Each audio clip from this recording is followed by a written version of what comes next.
Moving the ACC, Big Ten, Pac-12 expected to announce their quote unquote alliance today, which basically, as you've said, is a voting block thing just to keep security because schedule wise, these games are scheduled so far out.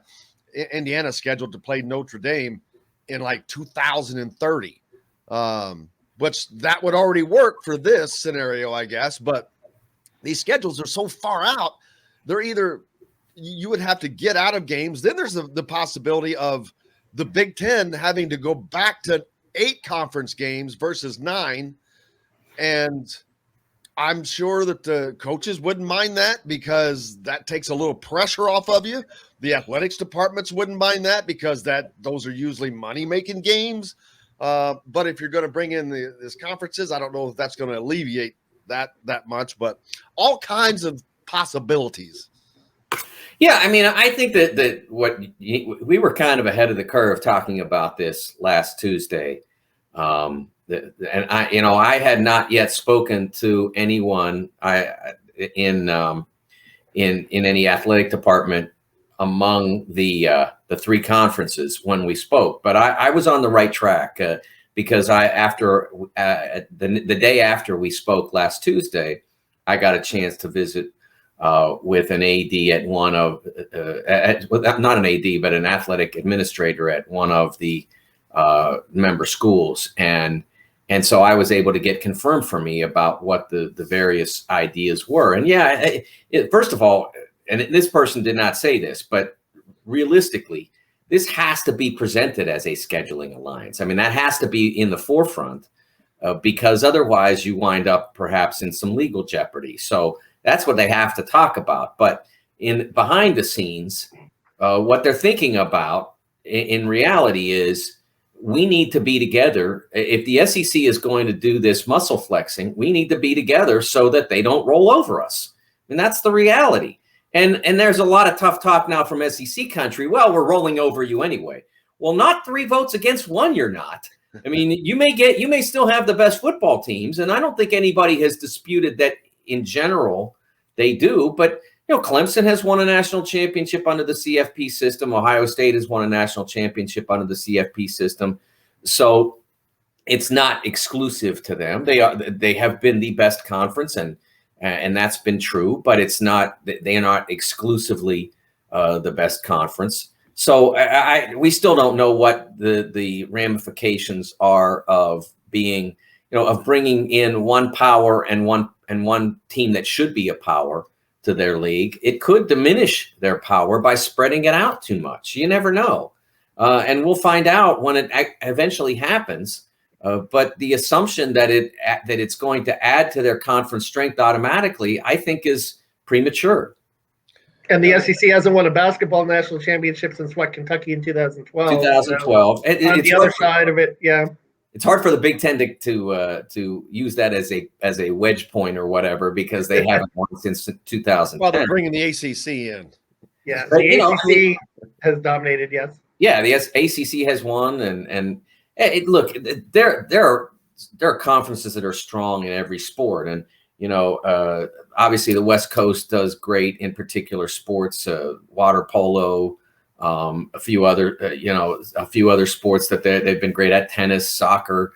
ACC's been great at soccer. The SEC. It's funny when the SEC says we're the best at everything. Like they literally have one men's soccer team in the entire league. They don't even have a league that Kentucky has to play as a member of, I believe, Kentucky, the American Conference, the AAC or something, aren't they? Yeah. So I mean, they're not the best at everything. They're best at football, and that's the most important relative to money. Baseball, they're pretty good. But not that many people are all that wired up about college baseball. They're part of the country. It's a pretty big deal. You go to a game at LSU, it's like being at a minor league game in terms of the amenities and what they have available, and the high quality of baseball is really high. But no one's expanding, let's say, because there's a great baseball team out there that they need to have in their league. It's not. It's not something that, as they say, moves the needle. Exactly. And the South has always been consumed with football. And I was watching this thing on the game last night, just on ESPN, and just so much stuff is in the background. But one of the great things that stood out was how the HBCUs rose to prominence, and while the Southern schools were refusing to let any African Americans in, then they started to suffer as the HBCUs rose. Well, then all of a sudden, Alabama starts to slip, and they're like, okay, it's time.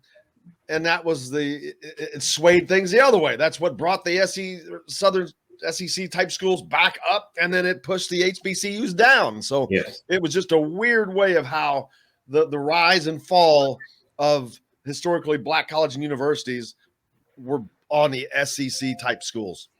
Yeah, I can't remember. It might have been Jim Murray, the great columnist at the LA Times. I can't remember if it was he who used the line back when Alabama was still exclusively a white football team, that Sam Cunningham integrated their end zone 3 times.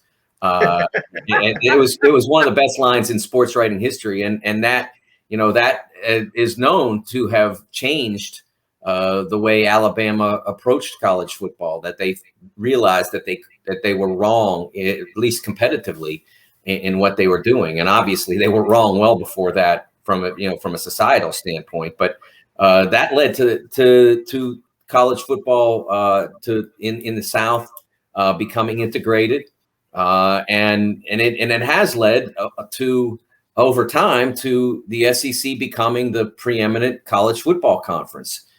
It does mean more to them in a lot of ways, by and large, and I don't have a problem with that slogan, because to them, I think that in a lot of those markets, there's not professional sports. They're not even professional sports adjacent in a lot of cases. And so it matters to them, and that's fine.